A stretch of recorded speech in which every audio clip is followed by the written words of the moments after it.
Sa Quezon City, isang 2 taong gulang na batang babae na si alias Ineng ang pinaso sa mukha gamit ang sigarilyo. Ang salarin ang sarili niyang stepfather na si Emmanuel Bernabe. Ang nasabing stepfather na hinihinalang lulong sa droga ay umano'y hinahawakan din ang pribadong bahagi ng katawan ng bata. Samantala ang insidente ng umano'y panghahalay ay naganap sa Caloocan. Ang tiyahin po ng kawawang bata ang lumapit sa amin upang humingi ng tulong dahil maging ang mismong ina ng bata ay pinapabayaan na lamang ang sinapit ng kanyang sariling anak. Isa na naman itong kaso ng matinding pang-aabuso laban sa isang musmos na wala man lang kalaban-laban.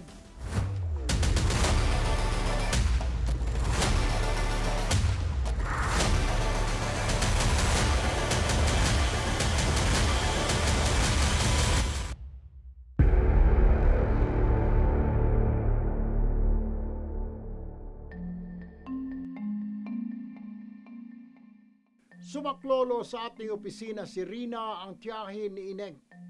Bakas sa mukha ng bata ang bangis ng sinapit niya sa murang edad. Nagmistulang ashtray ang kanyang mukha dahil sa mga bilog na bakas ng sigarilyo. Ang inosenteng bata ay wala man lang kamalay-malay, dumanas na pala siya ng matinding pang-aabuso. Isang bagay na nais itama ng kanyang tiyahin.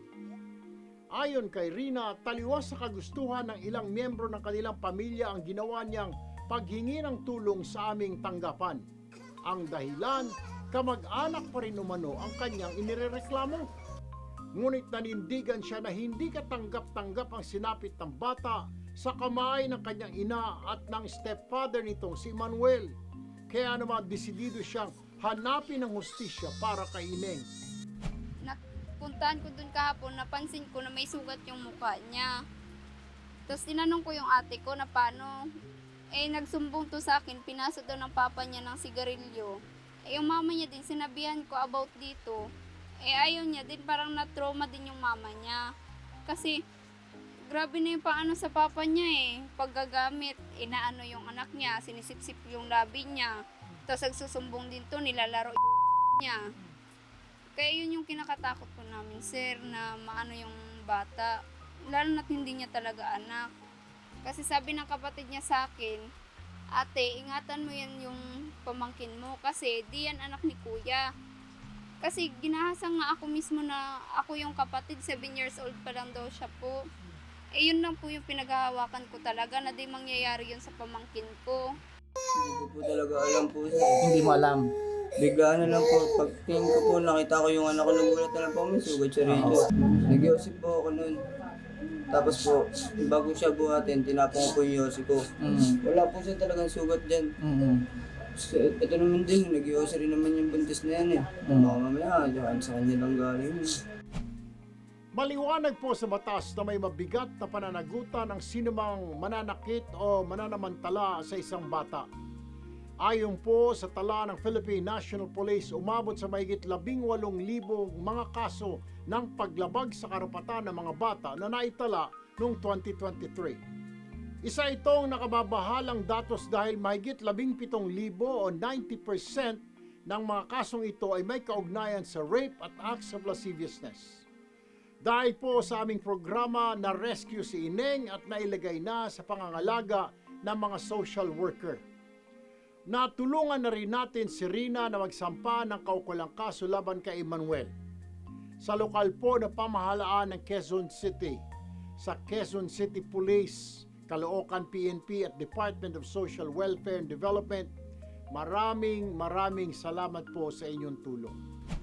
Na-validate po natin ang complaint na yun through medical legal report po. Doon po sa resulta ng medical legal report, sir, meron pong child abuse na nangyari po. Nirescue po natin yung bata dahil sa kasalukuyan po ay nandun pa rin po siya sa custody nang abuso po sa kanya. Sa una po ay medyo nagkaroon ng konting pagtatalo magkakapatid, pero in the end po napagkasundo naman po nila at na-realize po nila na para sa kaligtasan po ng bata ay dapat manatili po muna pansamantala sa SSDD po yung bata.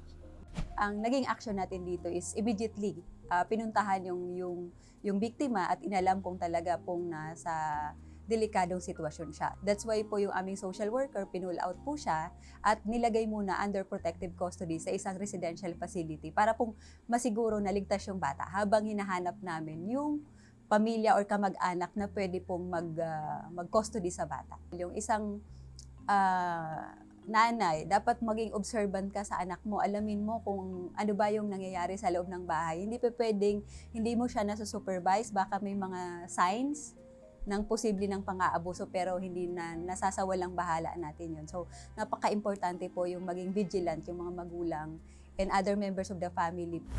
Bayan, walang batang dapat makaranas ng takot, pananakit o pang-abuso sa kamay ni numan, lalo na mula sa kanyang mga magulang. Ang kwento ni Ineng ay hindi lamang isang numero sa police report. Isa siyang anak, isa siyang inosenteng bata na dapat ay lumalaki ng ligtas, may pagmamahal at may pag-aruga. Bagamat meron na tayong Republic Act number 7610 at iba pang mga batas na nagpoprotekta sa mga bata, malinaw na kailangan pa rin ang mahigpit na pagpapatupad ng mga ito. Bilang bahagi po ng Senado, patuloy po nating isinusulong ang pagpapalakas ng mga ahensyang nagpapatupad ng programang nagpoprotekta sa kapakanan ng mga bata. Walang batang Pilipino ang dapat makaranas ng pang-aabuso. Kung may nalalaman po kayong kaso ng pang-aabuso, huwag po kayong manahimik. I-report agad ito sa mga otoridad upang maagapan at mabigyan ng hustisya ang mga biktima. Ako po si Erwin Tulfo, ang kakampi ng mga inaapi.